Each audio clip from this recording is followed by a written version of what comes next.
So, good morning, ladies and gentlemen. Warm welcome to the first panel of this year's Budapest Forum on Sustainable Democracy, which is titled Keeping Peace and the Future of the Transatlantic Alliance. My name is Dániel Hegedűs. I lead the Central Europe program of the German Marshall Fund of the United States. It's really an honor to be here with you. Our distinguished speakers were already introduced, so I just would like to make one small intervention. I would like to ask all those people who know what time it is on the eastern coast of the United States to give a big applause to Réka Szemerkényi.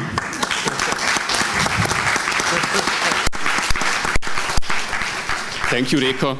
Thank you for your dedication, and thank you all for being with us today. And then, without further ado, just let's start, I would say. I would like to kindly ask you, in order to facilitate the discussion, to keep your responses to 4 or 5 minutes, but otherwise would encourage you to reflect on each other's statements and open up discussion. And considering the raging war on European soil, I think the title of this panel should rather call for peace building or the restoration of peace instead of keeping the obviously non-existent peace on the European continent. And against that background, I would like to ask my first question to Réka Szemerkényi. What do you think and how do you see what are the substantial prerequisites of a stable, lasting, or it's written in the title, sustainable peace in Europe? And considering Russia's aggressive behavior practically since 2008, is a stable and lasting peace imaginable at all without a military defeat of the Kremlin and domestic political change in Russia? The floor is yours. Thank you, Dániel, and a warm hello to everyone sitting at the table. I'm very glad and honored to meet my panel partners and speakers who are all my friends. And so I'm glad to see you there, and I'm very happy to be able to join you from overseas. And thank you also for the question. I think it is a very important one because you better, certainly when there is a war on your continent, you better take it seriously, and you better be precise about the words you use and the notions and the strategic thinking that you approach this challenge with. And especially when it's a war of this type, which is completely one of the most brutal types of wars that we can see, unfortunately, targeting civilian population, leveling entire cities, and using a very confrontational language of a kind of a systemic cultural confrontation behind as a driving force of this confrontation. So I think both for the manner and for the strategic goals of the war that is going on in Ukraine, we better treat it as a very serious issue. And so to your question, what are the most substantial prerequisites for re-establishing a stable and lasting peace on the continent? I would say one of the most important and first prerequisite is that strategic thinking has to come back to Europe. We have to be able to understand and see the world and its strategic developments in a very clear-eyed way.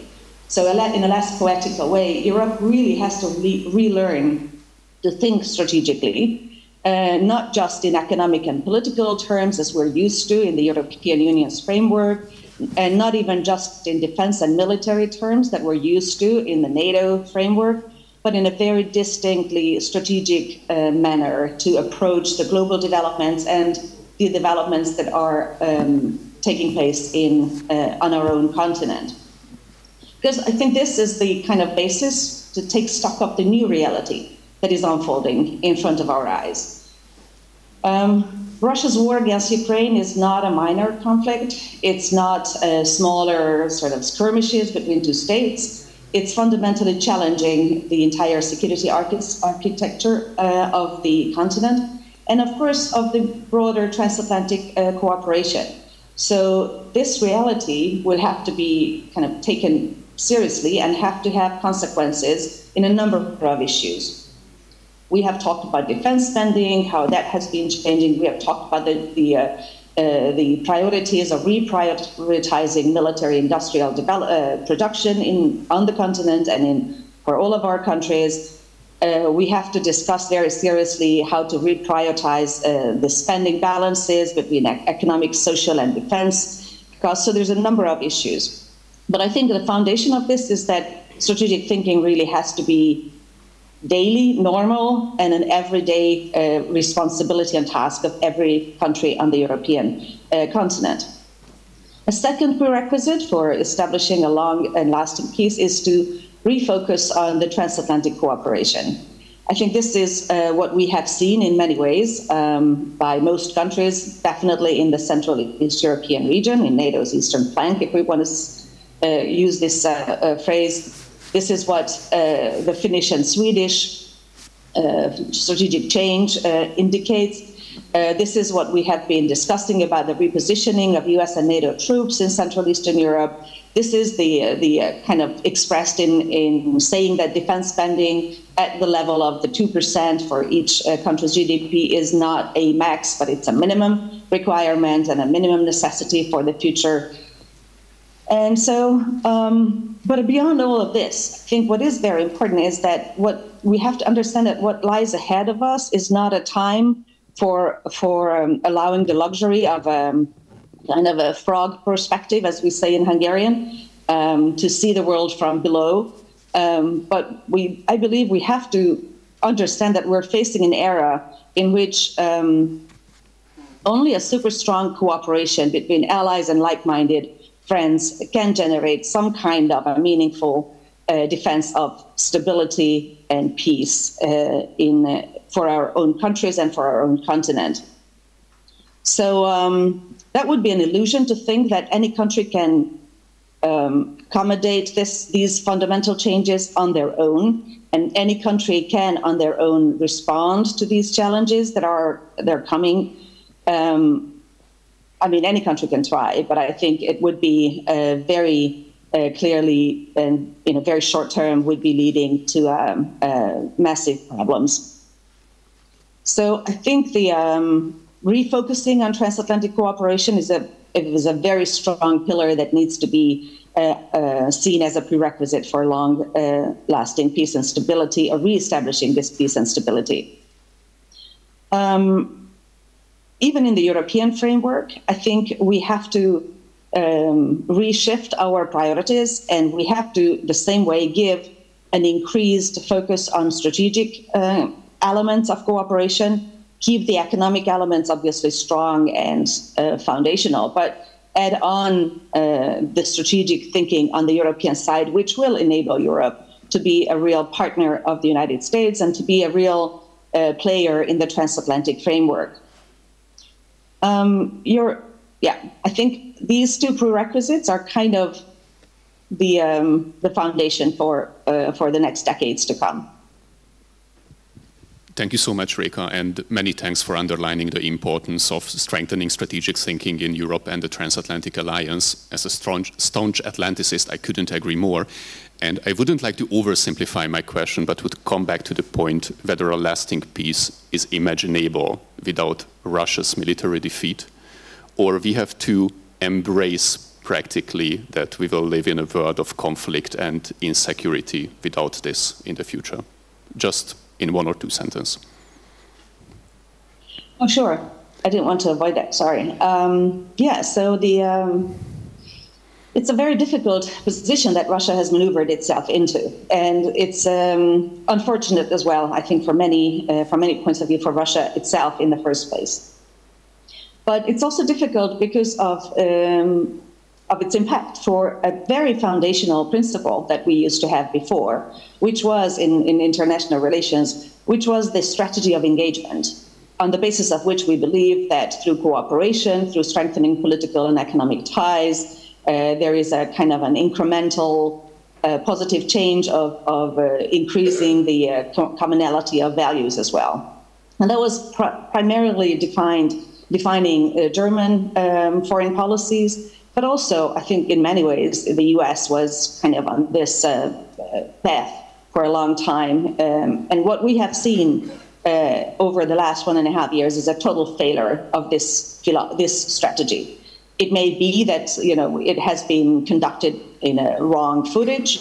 It may have been that it has not been given all the resources that would have been necessary for this. But ultimately, this strategy, the way we have been practicing it for practically, I think, 3 decades since 1990, the end of the Cold War, has become a failure. So yes, what is the way ahead for Russia?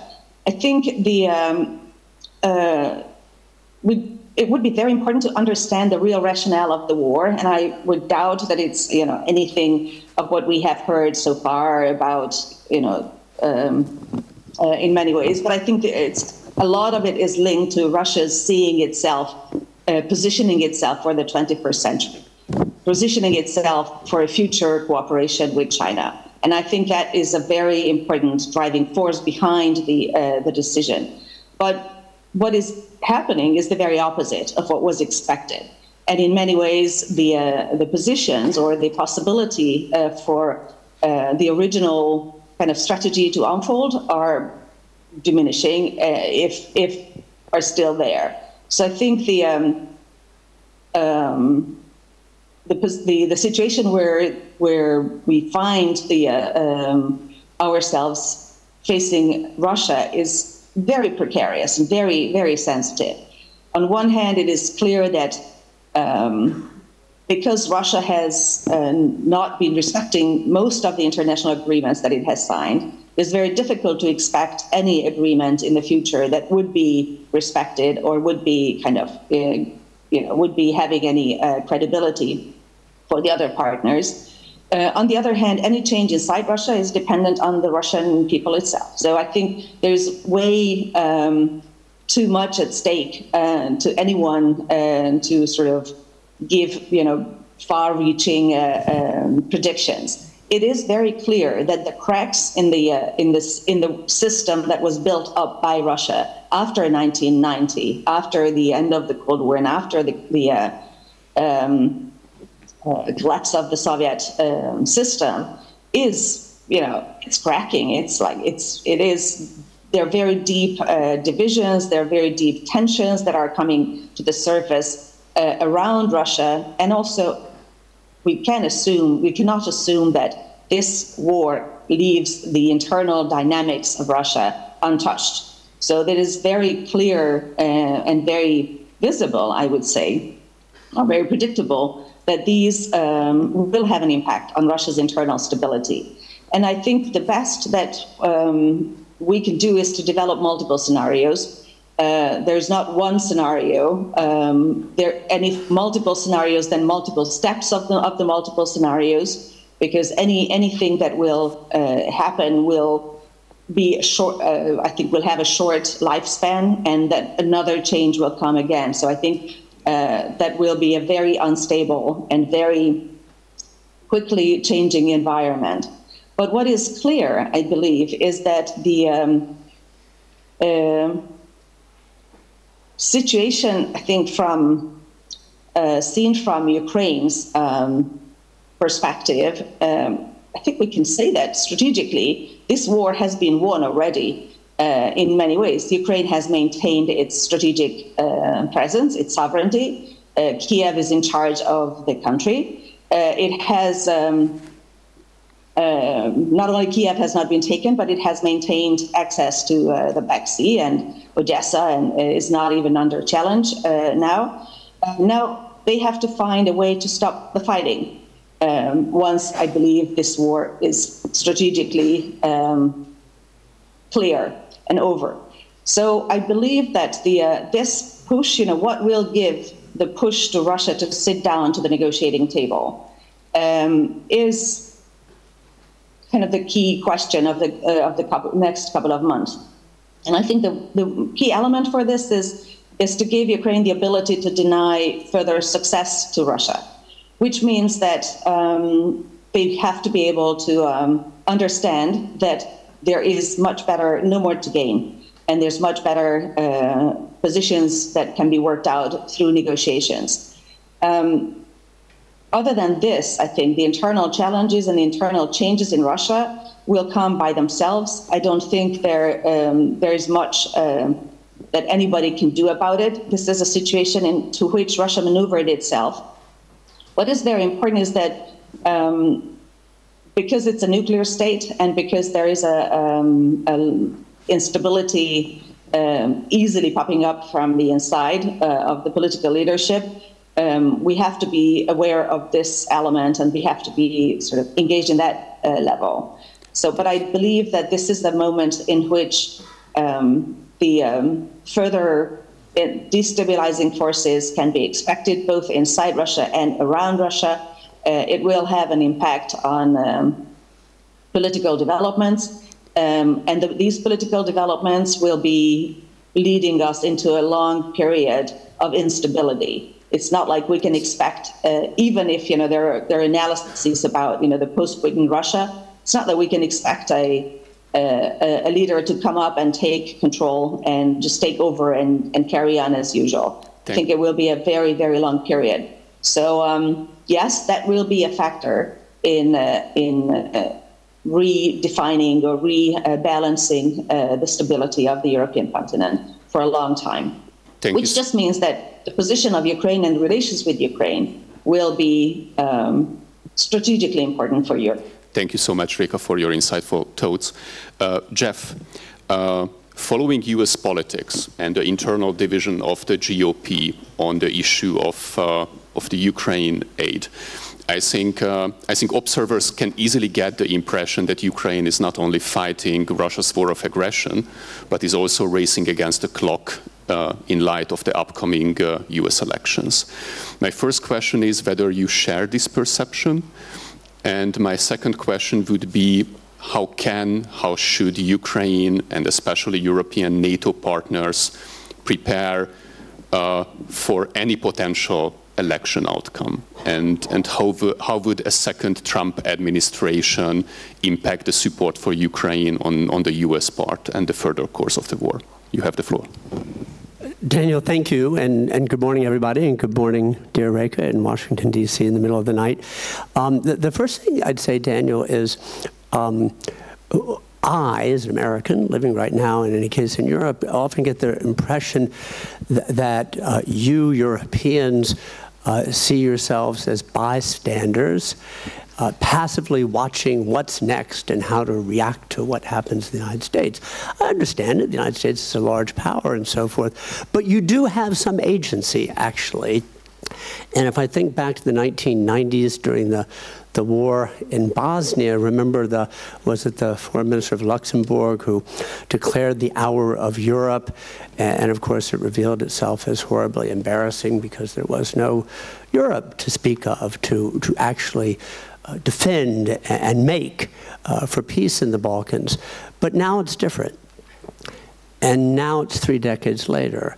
And Europe has done an enormous amount, actually, for Ukraine. And the Germans, considering where Germany started, remember 5,000 helmets, that was bold. And that was, high energy, a strategic contribution. But Germany and a number of countries have stepped up so impressively. And now we get, in my view, to a critical moment where you're watching and wondering about American politics, and so are we. But I think it's very important for Europe to have agency to affect in any way possible the outcome of this terrible, ghastly war in Ukraine. I'm on the side of the now former Finnish Prime Minister. Do you remember when she was asked by reporters in her home country, what's the exit ramp? What's the exit ramp? And she said, the exit ramp? That's when all Russian troops leave Ukraine. They're the invading, occupying forces. It seems to me, and now from a transatlantic perspective, if we're serious about things that we all talk about at all the conferences, like the UN Charter, remember that prohibits transborder aggression, if we're serious about it, okay? Or European security, or liberal international order, this is as clear a test case as we'll get. in our lifetime. So, number one, please have agency. Don't wait for us. But then what about us? Us, number two, John Bolton, who was one of President Trump's national security advisors, I always forget whether 3 or 4, there were at least 3 that I count. He was one of the national security advisors. John Bolton has written and said in public and in press that whatever the Trump administration got right on Russia and Ukraine was against the president's instincts and a result of the national security advisors and Secretary Mattis and Chief of Staff General Kelly and Deputy Secretary Steve Biegun and Secretary Mike Pompeo. That strikes me as very credible and plausible. Second thing that the former National Security Advisor John Bolton has said publicly is during his tenure as National Security Advisor, he was convinced that the President of the United States didn't read one sentence of any memorandum ever produced for the chief executive. And then the third thing the former National Security Advisor said was in an Oval Office meeting with John Bolton and Chief of Staff John Kelly, President Trump asked whether Finland was part of Russia. So if history is a guide, and it is in some measure a guide, I'll let you draw conclusions. The third point I'd make, Daniel, which I think is more important, Donald Trump is important, the next president is very important, but I think is more important for us to talk about in America, and I think for many of you, most of you Europeans in the audience, I think there's something structural and cultural afoot in the United States. I think it's a pretty big deal, actually. So if you go back to 2016 and our primaries, the 2 candidates that excelled were Donald Trump and Bernie Sanders. And people say, well, they have nothing in common. Well, they have something in common. They were the 2 candidates running against the establishment, against the elites, against Washington and Wall Street and the status quo, which to me says that they were speaking to something going wrong in the heartlands, a disconnect, erosion of trust in elites. The mayor referred to this morning, certain parts of the population that struggle with change or the ability to adapt. If you go back and look before Donald Trump, voter ties in the United States were loosening to both the Democrat and Republican Party. So something is fluid, dynamic, volatile, and I think people like Trump are both symptom and cause. Therefore, please have agency. Please don't wait for us. Please do what you can to influence our debate, and please help Ukraine. It's my own view that if the end game is one more frozen conflict, that's a chance, in my view, for this Russia in any case, to reset and start again in the future. Thank you so much, Jeff. We definitely will touch upon the question of European agency several times in this discussion. But as a European, I think we also very much hope that that bipartisan consent will be able to kept on strategic issues in the US as well.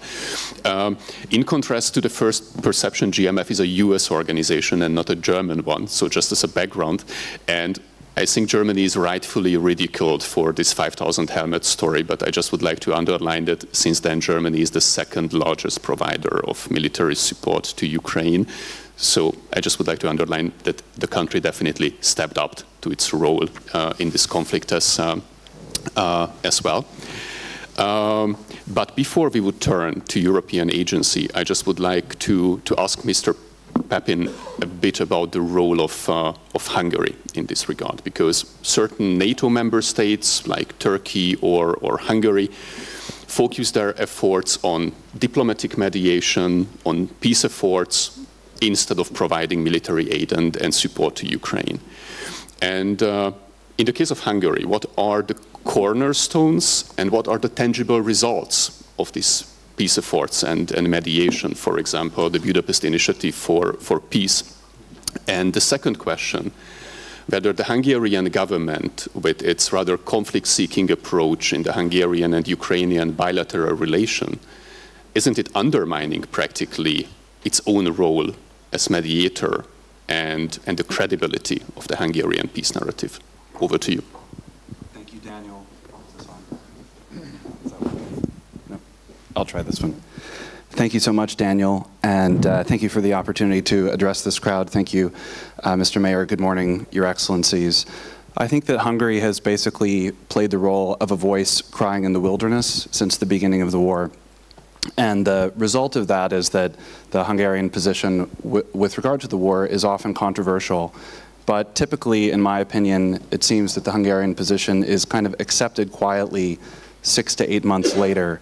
So at the beginning of this year, when the Hungarian government was saying that now is the time to have a ceasefire and that there is no military solution on the battlefield, Hungary was widely criticized for this because this was before the spring offensive, and therefore, well, Hungary is talking down the possibility of success. Well, Hungary has a very realistic approach to its analysis and a very realistic presentation of its judgments. And again, that often causes controversy. But I think that it's pretty clear now that the situation on the battlefield is changing. We're already hearing, even on this panel, the definition of victory is being redefined, and this is already happening in the American discourse. Earlier this year, even in my discussions with Americans, they would say, well, unless you support unless you think it's likely that Ukraine will completely recapture all of its territory, nothing short of that is victory. Well, we're already hearing that begin to be redefined because people are beginning to realize that there isn't a military solution on the battlefield. Or if there is in some theoretical space, there's not in a practical space. The US is not in it to win it. They are not going to invade, they are not going to come. There's a severe division in US society that the US does not have a united foreign policy. Most of the US's foreign policy for the last 20 years has resulted in this kind of well, maybe not frozen conflict, but situations in which victory has been steadily redefined. Think Iraq, think Afghanistan, and that seriously eroded the credibility of U.S. foreign policy, even for U.S. citizens. So it's not just that, with all due respect to my fellow American on the panel, it's not just that Americans who voted for Trump were unable to adapt or unable to to adjust to changing circumstances. They were basically sold out by their elites. They lost all of their industries, and then they sent their children to die in basically pointless wars. So that's the circumstances on the American side, and that's why currently I think 55% of Americans don't want further military support for Ukraine. That's why military support for Ukraine actually suffered in the most recent continuing resolution that came out of the congressional negotiations. So, talk is cheap. It's easy to talk about the imperative of, total victory on the battlefield, the imperative of regime change or whatever. And I think Europeans, when it's felt that America is fully supportive from behind, it's easy to say that. And it's pretty clear now that things are not going to go in that direction. Like the most predictable shift in the prosecution of the war, the single most predictable event was that in fall of this year, America would turn more inward and start focusing on the election. Like obviously, like everyone knew that was coming. And the result of that is that Europe will be left holding the bag. And we can, again, talk is cheap. It's easy to talk about European reindustrialization, which would be required for supporting for supporting our own militaries. But you can't reindustrialize if you're going through deindustrialization due to lack of cheap energy. So in politics there are always conflicting goals, and you have to select one of them and prioritize accordingly. But we can't decouple the world and maintain access to cheap energy in Europe. It's not happening. Even America, which has access to much cheaper energy overall in its own natural resources, even America has been suffering the decline of its military stocks, the difficulty of maintaining the industrial production. Its artillery production is pathetic, and so on and so forth. There are all these bizarre bottlenecks that have come up. So I agree with the overall point that the terrible Russian invasion of Ukraine and all the consequences of it are a huge wake-up call. They are a huge wake-up call. There should be European reindustrialization. There should be strong European defense. But the situation on the battlefield, I think people are beginning to realize it is roughly what Hungary has been saying for a while.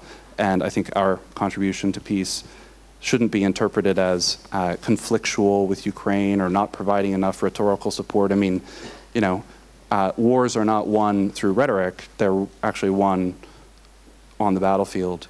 And so I think Hungary's contribution is to be ahead of its time on this imperative. And we're already seeing the victory being redefined within the West, but we have a simple definition of peace, which is immediate ceasefire. Thank you so much, Mr. Pappin, for your insights. I think the Hungarian assessment of the situation was over the past 20 months that a Russian victory is inevitable, but Ukraine is still standing in that regard. But we will see in which direction, in military sense, this conflict will end. I fully agree on your assessment regarding the necessity of European reindustrialization. Aside of the lack of cheap energy, I potentially would add the lack of workforce as one of the further limits on European industrialization. But I think the question of European agency was several times touched upon. And I would like to ask you, Mr. Lunak, that I think nearly all European stakeholders remember the words of Donald Trump and his public contemplation about the US abandoning NATO if European allies don't pool and don't provide their fair share to the joint burden sharing of the organization. And just as it was asked, how can European NATO allies uphold crucial support to Ukraine, potentially against the background of a reluctant next US administration? How can Europe make support to Ukraine Trump-proof? Over to you. Well, many thanks for the floor, many thanks for the invitation. I will make 3 points, and in fact, I will start with commenting on what Mr. Gedmin said and Réka, you know, in many ways. Well, first of all, the question was what is, how to make sure. You asked the question about Russia's defeat. Russia has been defeated. You know, strategically, Russia failed to deliver, to achieve its goals, which the goals of its aggression. In fact, now the question really is to ensure Ukraine's victory, which is not necessarily the same thing. I'll make 3 points. First, on the, there is no point in denying or being in denial or belittling challenges that may come with any political change in any member country of NATO. But again, let's at the first Trump administration. In fact, there was a lot of rhetoric in the election campaign. But if you actually look at what the Trump administration, and I'm not saying that it's going to happen again, but it's the only evidence we have. In fact, there were not so many there was more continuity with what was in place than many feared and predicted. In fact, the Trump administration increased the budget for defense of Europe. It did not derail any of the ongoing initiatives such as the European Reassurance Initiative or European Deterrence Initiative. In fact, U.S. Congress has been taking measures since 2016 to make it impossible for any U.S. administration to withdraw from NATO. And in fact, if I understand it correctly, that proviso again is part of the 2024 spending bill. So I think we should take a look at the evidence. My second point is that I don't think that we can sort of conclude that the U.S. public is isolationist. In fact, if you look at the raft of public opinion polls, you know, it actually shows a more nuanced and I would say a positive picture of US support than some doom and gloom narratives would suggest. For example, you know, in June and July, nearly half of Americans wanted Congress to spend more money on Ukraine. 76% of Americans saw Ukraine victory over Russia as important to the United States. So, you know, I think we should take into consideration also that reality. There's no point in denying that, in fact, among the Republican voters, the support for Ukraine is lower than among Democrats. But it's still not, you know, it's still the support is pretty much balanced. Overall, 61% of the Americans actually support Ukraine's membership in NATO. Yeah, again, lower support amongst Republicans, but in fact, 61% of the Americans, according to the Transatlantic Trends recently published by the GMF, support Ukraine's membership in NATO. Which brings me to my third point. In fact, and that was the gist of your question: what should we do as far as Ukraine is concerned? I think we have to sort of continue delivering on the future of strategic future for Ukraine. You know, we at the Vilnius summit, we took some important steps. We said very clearly, all allies, you know, 31 allies, we are 31 like-minded but not necessarily same-minded democracies, but all of us agreed that Ukraine's rightful place is in NATO. You know, we actually removed one hurdle, which was membership action plan, from the road of on NATO. So we have to make sure that we actually continue collectively delivering on that particular promise and vision for Ukraine. In addition, of course, to continued military support, military and civilian support for Ukraine. For NATO, it's been, you know, for my organization, it's been quite remarkable. Although, you know, NATO as an organization provides so-called non-lethal military aid. Lethal aid is provided by individual allies, but still, you know, it's quite unprecedented in NATO context that we committed $500 million actually, you know, to Ukraine non-lethal assistance, which compared to what we were contributing before the conflict, which was in the order of 2 or 3 million, is quite remarkable. But again, the burden is mainly on individual NATO allies. So that would be my three points. Yeah. Thank you so much, Mr. Lunak. If you allow me just an immediate follow-up question. I think if there is one widespread and general pattern of European way of thinking, and it is the constant underestimation of our own strength, unity, and determination. And obviously it was fantastic to see how European NATO member states and EU members rallied around the flag after February 2022. Nonetheless, now we can also see the limits of that unity. And determination. We see the Turkish-Hungarian blockade to Sweden's NATO accession. We see the reluctance of Turkey to allow a more robust NATO naval presence in the Black Sea, even if that would be in compliance with the letter of the Montreux Convention. We see the Polish-Slovak-Hungarian blockade of Ukrainian grain export and its repercussions on Polish military support to Ukraine. So we see the limits of that unity. Mm-hmm. How should NATO address this challenge and restore unity in all of these strategic issues?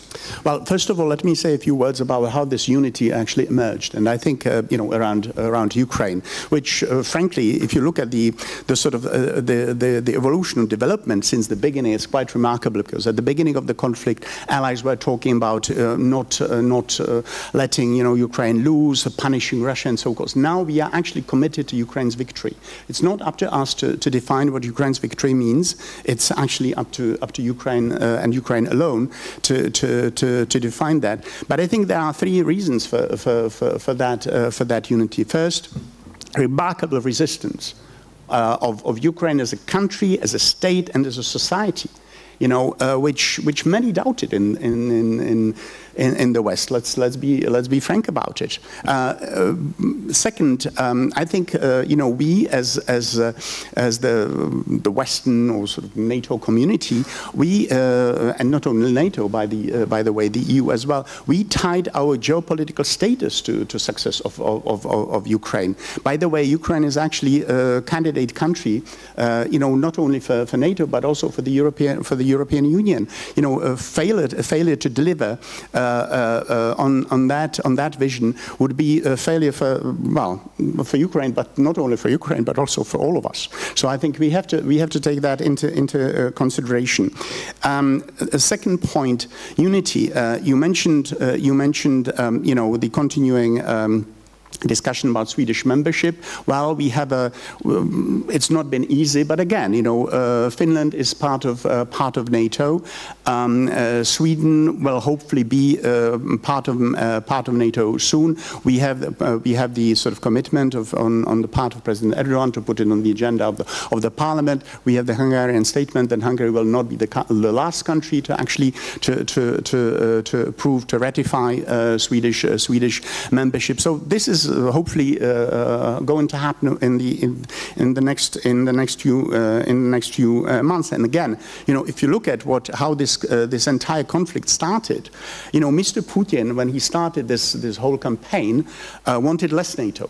He, in December 2021, 2 months before the conflict broke out, he sent us and to member countries and to us, to NATO, a proposal which was basically mean a rollback to 1997, withdrawal from Allied troops from where they were, up to 1997, commitment that Ukraine would not become a member of NATO. If you look at the situation now, he ended up with having more NATO. Finland is part of NATO. Sweden will hopefully join soon. There's a clear vision for Ukraine to join. So I think it's again, complete strategic failure on his part. But finally, to your question as to what we should do, well, I think we should collectively, as European, also deliver on our promises and put our money where our mouth is. And again, sorry for harping on defense budgets, because this has been an ongoing discussion in NATO for many years, almost 2 decades. In 2006, member countries, actually allies, agreed to spend, to aim for spending at least 2% of GDP on defense. Well, in 2014, there was a solemn commitment to actually do that by 2024. Well, we are in 2023, and only 11 member countries actually do honor that commitment. That is not to say that nothing has been done. On the contrary, a lot of money has been put into allied defense. But we need to do more. Just going back to sort of strategic agency that Mr. Gedmin and Réka mentioned, I think this is where it all should start. Thank you so much. I really liked your phrase, and I hope I quoted correctly, that we tied our geopolitical future to the success of Ukraine. I think there could be no better summary what's at stake for us in this conflict in Europe. Réka, if you allow me just once again come back to the role of Hungary. Over the past 2 years, or slowly 2 years, actions of the Hungarian government have been frequently perceived and interpreted by key allies as ones which are serving or promoting Russian strategic interest in this conflict. And I think all those who are following Hungarian politics are not even surprised by occasions when Prime Minister Orbán or Foreign Minister Szijjártó practically regularly burst out against the Western alliance system. But in parallel to that, Hungarian President Katalin Novák usually takes a much more reassuring and reconciliatory tone, especially to Ukraine. And my question is, do we see here a real conflict between the foreign policy approach of the Hungarian president and the foreign policy strategy of the Hungarian government? or this perceived difference or conflict is practically just part of a coordinated good cop, bad cop game, in which the task of President Katalin Novák is to address the concerns of Western partners and try to somehow mitigate them. Over to you. Thank you. Well, I think it's the question of the bilateral relations between Hungary and Ukraine are of strategic importance. And in this, Hungary has multiple interests. Just to name a few, just off the top of my head. Obviously, the situation of the Hungarian minority in Ukraine has been clearly put on the table. Another key interest, though in the longer term, is the interconnectivity of the two countries, primarily in the natural gas system. Either way the gas flows, it will have strategic consequences. Third one is the transit potential between Europe and Ukraine. We could see it in the grain crisis, but I think we have a whole list of other items that we could explore beneficially for both countries. Fourth one, obviously, is the stability and the sovereignty of a neighbor, because it has immediate security consequences for Hungary. A fifth one is the strategic possibility of Ukraine getting closer to EU and NATO. And of course, that will have an impact immediately on Hungary's position as the kind of the periphery of these organizations. That will change fundamentally and for good. And maybe a last one, or whatever, six, but I think we could have some other ideas as well, but Hungary's interest in regional relations and in regional interconnectivity. We have seen in the Three Seas Initiative concept, that is a huge potential of infrastructure development in many ways in the region, and it's not all the same for Hungary, how these are going to be developed. Vis-a-vis, Ukraine belonging to the Central European region and creating a wholly new Central Europe by itself. So out of these, six competing interests, we might say, what we can see now, I think, is an effort of developing a combination or of these not just parallel interests, not just competing interests, but also kind of long-term interests. If we take a look at this relationship in the longer term, we have to be aware of the fact that there are some hard facts that will stay there. Ukraine will remain a neighbor of Hungary, for sure, for a long term. In Ukraine, Kiev is going to remain in charge of decision-making about the future of the country. The Ukrainian-Russian relations will remain tense and strained for a long time, 100 years at least. Just imagine the children of those who are killed and the children whose homes have been destroyed by Russian soldiers and the Russian military action will have to talk with the children of those who killed their fathers and who destroyed their homes. So we will have a generational impact of this conflict for a long time, even if there is a fundamental political change in Russia. That will not go away without, overnight. A fourth very important element is that Ukraine's relations with the West will remain very important, both for the EU and for the US. So I think all of this kind of show into the direction that, okay, of all of these priorities, competing priorities that Hungary has with Ukraine, and the fact that Hungary prioritized the issue of the national minorities and the situation of the national minorities is something that will have to be taken seriously by Ukraine, at the same time as Hungary will have to take seriously the priorities and concerns of Ukraine. I believe that it's very clear that if that is the priority, there is place for criticism and concern on the Hungarian side. The question is the time for this criticism and the manner of this criticism or the style of this criticism. So I think in the first step, what would be very important is to start a more systematically cooperative language in the bilateral relationship. I think it would do a lot more good for both countries, and it would take both countries much farther away in achieving their goals. And I also believe that if we look back, 5 years down the road to this current situation, both of these countries, both Ukraine and Hungary, will regret the emphasis on confrontation and conflict in the narratives that is being used. So I believe that kind of a combination of the various interests, in addition to a focus of a cooperative language, should be the priority of the next couple of months and years. And I believe that this is what is being forged, hopefully, in these past months as well. That it's not without ups and downs is clear. Apparently, it's not an easy thing to combine these competing interests. Very clearly, it's going to forge a long-term relationship in a kind of a solid basis, because all of these elements are long-term and all of these elements are fundamentally defining the relationship between the two countries. And I believe that this is what the two countries' interests are, to develop this stronger ties go through the conflictual issues as well. Thank you so much, Réka, for your measured words, and I seriously hope that your recommendation about cooperative language will also find its way to the Hungarian stakeholders and decision makers.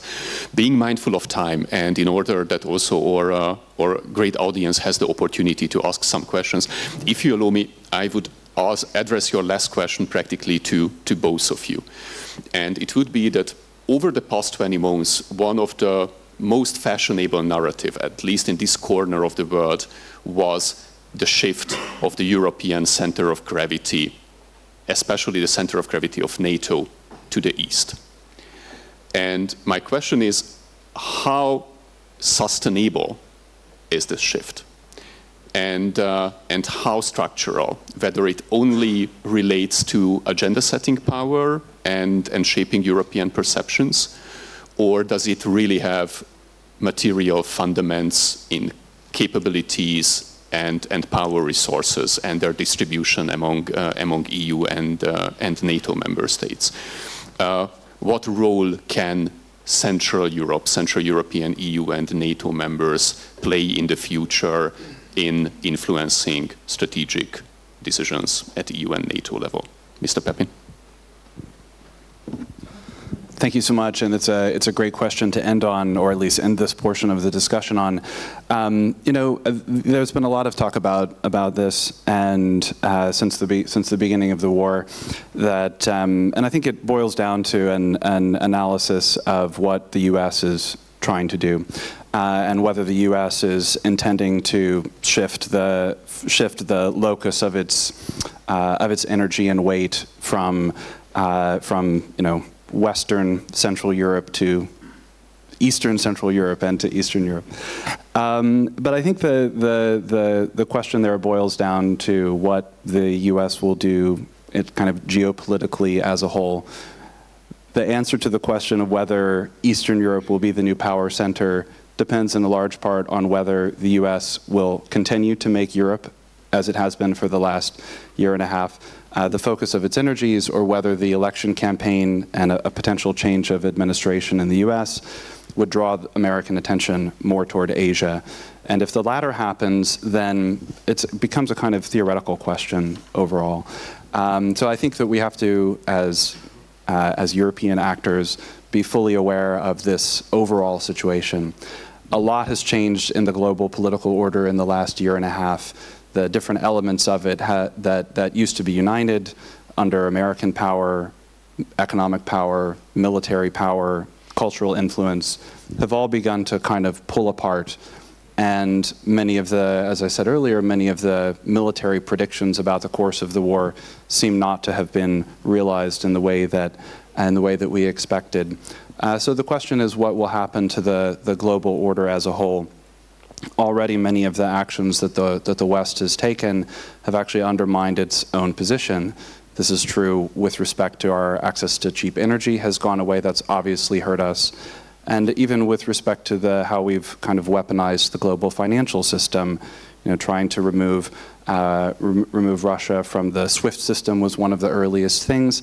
And it turns out that it turns out if we just need to step outside of Europe for a moment to realize that a lot of the rest of the world is beginning to take a very different view of the nature of Western power and how it's projected. So I would very much like to see a strong and influential Central Europe.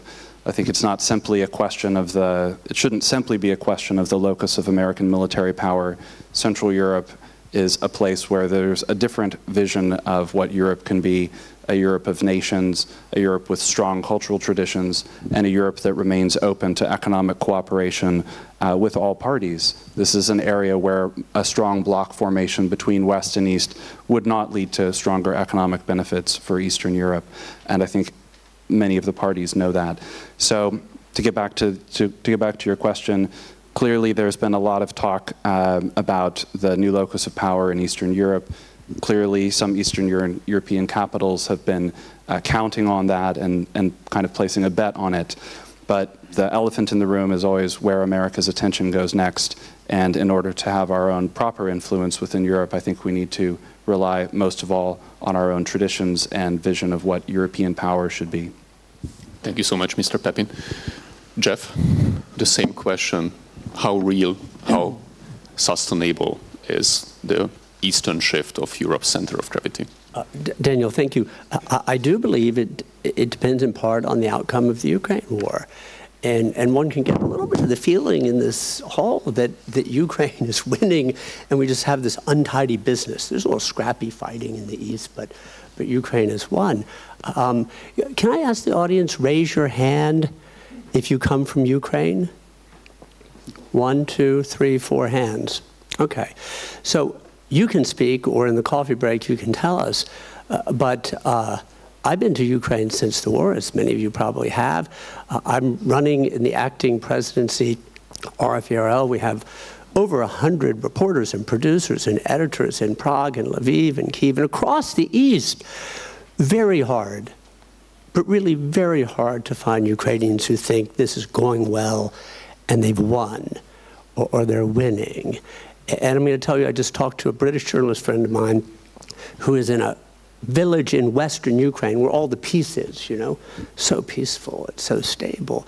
He said in this village in western Ukraine, it's almost all women, except for some elderly men and young men missing arms and legs. This can't be what victory and peace with security looks like. So I'm going to respond to your point. But indulge me, I make the following, because I think it helps frame the shift of gravity, the future of Europe, vibrancy of European security. Number one, whatever the peace process is, or the ceasefire is, I strongly believe that's for Ukrainians to decide. Their country, their fight, their future, and they have elected government. Second of all, the President of the United States, President Biden, said from the outset, no American troops on the ground and no American pilots in the sky. Not unreasonable, and that's what the market was going to bear politically. But what we didn't do, while saying we will help as long as it takes, we never said what it is. For however long it takes, what is it? And we never gave the Ukrainians what they needed to win. Long-range missiles, the necessary tanks, and air powers. If you look at the top American generals like retired General Breedlove and retired General Hodges, very well known in Europe, they say we would never send our American men and women into battle like that, ever. Into these densely knit minefields without air power, the long-range missiles, and the requisite tanks. So, pivot, okay. I believe that if it's, you call it rhetoric, if you will, but I'm following the Ukrainian lead. They actually want their country back, you know. And for those who say they don't need it all back, if someone says that in Paris, I would say you go first. Give up part of Provence as a goodwill gesture, of sign of peace and dialogue for the next peace summit. I just don't think it's ethical, moral, politically sound, or strategically wise for us across the West to start giving up parts of Ukraine in the name of peace. And I don't believe it'll be peace with security. And Daniel, we didn't talk about China, but it was referred to. I think China watches this very, very carefully. And I don't think China cares about Ukraine. And I don't think China cares about Russia. I think China cares about whether we have the will to help Ukraine prevail, and we have an attention span more than 5 minutes. That's that. So on the shift of gravity, there is some shift of gravity, but the mantra that gets repeated I don't think captures the full reality. So we know Poland has stepped up and is building its land forces, and there is some strategic shift of gravity to the east. A, it depends on the outcome of the war in Ukraine. I do believe whether it's sustainable. And B, look at Europe as you do. You're more expert than I in a more differentiated way. In parts of Central and Eastern Europe, you see fragmentation. Look at the elections in Slovakia. Look at pro-Russian sympathies in Bratislava, I will say Budapest, I just said the word. And then Romania, how complicated, supports Ukraine, but not so much publicly because they're conflicted internally. And then we can go down through Bulgaria and Serbia and Greece, NATO member. Part of Europe is rather fragmented and conflicted and peace at any price, let's say, for you Ukrainians. The other part of Europe, Poland, Czech Republic, the Balts, the Nordics, what emerges is, I would call it a common operating picture, you know, threat perception or strategic culture. And there you have a sense and a spirit and a language that doesn't exist in other parts of Europe, and maybe not even in the United States. So I started by quoting the ex-Finnish Prime Minister.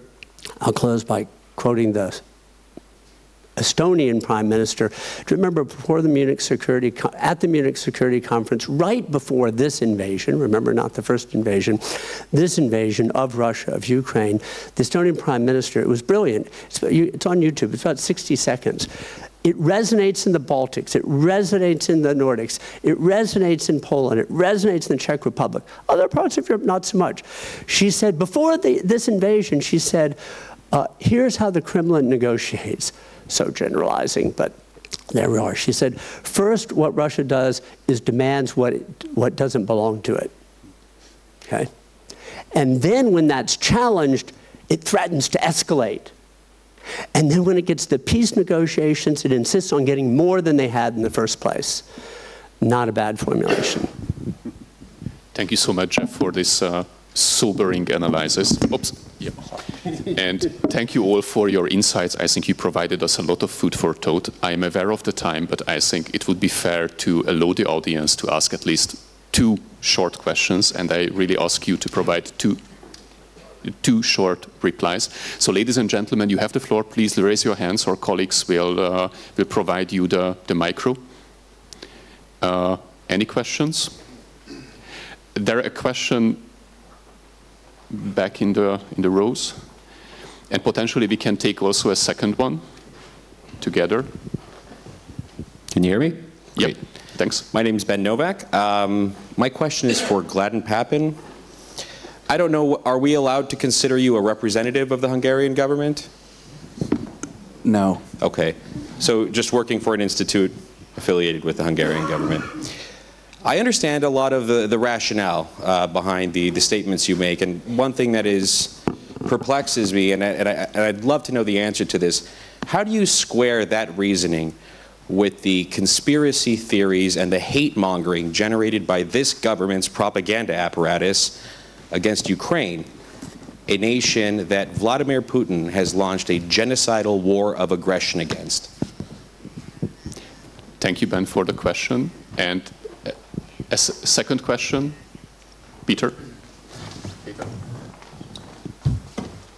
Thank you, and sorry, it will be just a short question. So there are many discussions these days that the Middle East conflict will suck away a lot of attention, resources, and probably popular support from Ukraine and supporting Ukraine. So what's your take on that?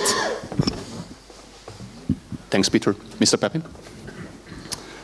Thank you, Ben. I guess I don't fully understand the direction of the question, but you know, certainly the media environment in the United States is more than a little bit toxic right now. So I'm not really sure what the comparison. I'm not sure. Yeah, I'm not really sure what the direction of the question is. But from a serious foreign policy standpoint, you know, Hungary stands for its own national sovereignty and interests, and so, you know, those primarily include peace. So what Hungary wants is to have a quick end to the war as possible. And I'm sure that in every media environment there are a lot of provocative communications. So, you know, it's an interesting theoretical question, but, you know, on a practical level, you know, media debate is always intense and includes a lot of characterizations on both sides. So, you know, that's the nature of it. And unfortunately, you know, the reality is that the conflict won't be solved through memes on either side. It seemed like, you know, there were a lot of arguments at the beginning of the war, like, you know, the West is winning the information war and stuff like that. And you know, the West put out a number of similarly provocative accounts. You know, it's something that happens during war. So I don't really find it a strange or frankly interesting phenomenon. So I'm afraid I don't then understand the thrust of the question. Thanks. I think the blockade of the European Defence Facility or the blockade to the raising of the European budget ceiling in order to undercut support to Ukraine is a bit more tangible policy position than just narrative and provocative language. But I think we can continue this discussion by a coffee in the break. Mr. Lunak, I think as a NATO representative, you are the best position to answer the second question. Please go ahead. No, very good and pertinent question. Look, you know, I think there's been there is no question that the international order as we knew it, the post-Cold War, whatever, illiberal international order is under attack, you know, serious attack. And whatever, you know, but there should be one lesson that we all learn, that everything is linked with everything else. For example, I would argue that, you know, because there is a lot of talk and actually reality, US pivoting to Asia, you know, but I would actually argue that Ukraine's victory in the war is very much linked with the future, with the success of sort of managing what we call in NATO's language, China's challenge. You know, if in fact. I think it's in the interests of all allies, but in particular of the United States, to make sure that Ukraine wins and which will actually make it easier to deal with China. You know, Mr. Xi is very closely watching what is happening in Europe. If Ukraine prevails, as we all hope and will do everything possible for that, I think he will draw a very different lesson than would have been the case if the outcome of the crisis is different. Thank you so much, Réka, Jeff, Mr. Lunak, Mr. Pappin. Thank you so much for this very insightful, even if from time to time a bit controversial discussion. Ladies and gentlemen, thank you for being with us. Enjoy your coffee. And see you around in the next panel after the break, and I think it will be soon announced when the break will end. Thank you so much. Thank you.